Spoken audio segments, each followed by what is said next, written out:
of Heart-Awakened-Buddhism is a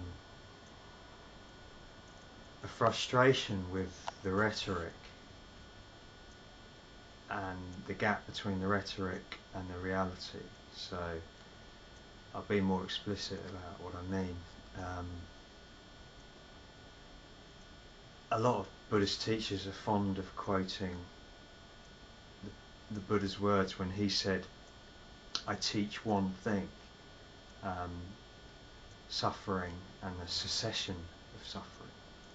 So, that means the truth that we all suffer, and then how to stop suffering. That's what the Buddha said he taught. Now you hear, my gripe, or whatever, is that if you're suffering from trauma or neurosis, which are very common in the West, then all you want is for them to stop.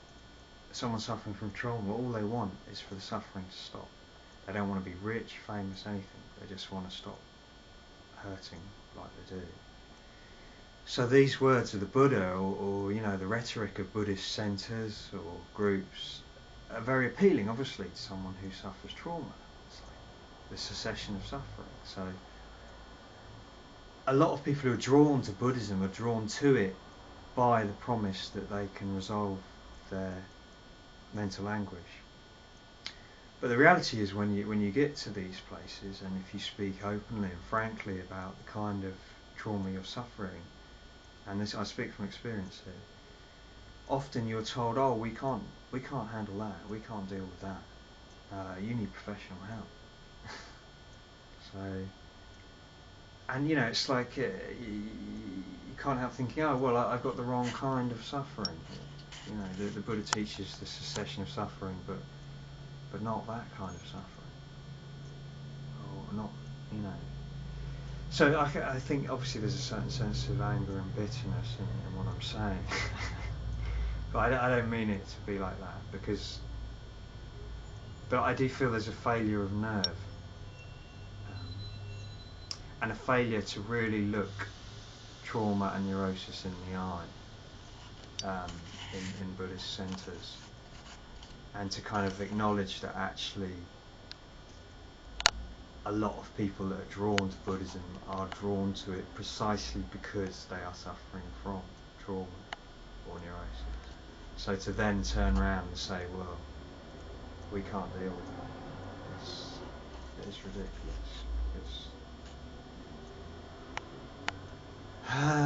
So okay, so I'm complaining. So what's my answer? My answer is that we need to first acknowledge the truth of the situation, which is that a lot of people who are attracted to Buddhism don't really want enlightenment.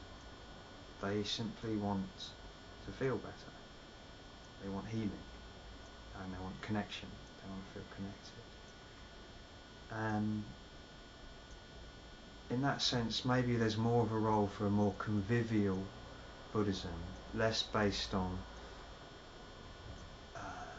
every man is an island, and more based on, well, let's share how it is. Let's actually share our experience verbally, through art, in many ways, whilst keeping a meditative focus, whilst keeping the Buddhist precepts, virtuous behaviour and awareness. We don't need to chuck them out. But within that, let's start being more honest about when we feel hurt, for example. And that doesn't mean that you have to splurge onto people, or you can still keep your centre, keep your sense of sovereignty and responsibility, but simply share that this is what it's like. I think I'm rambling.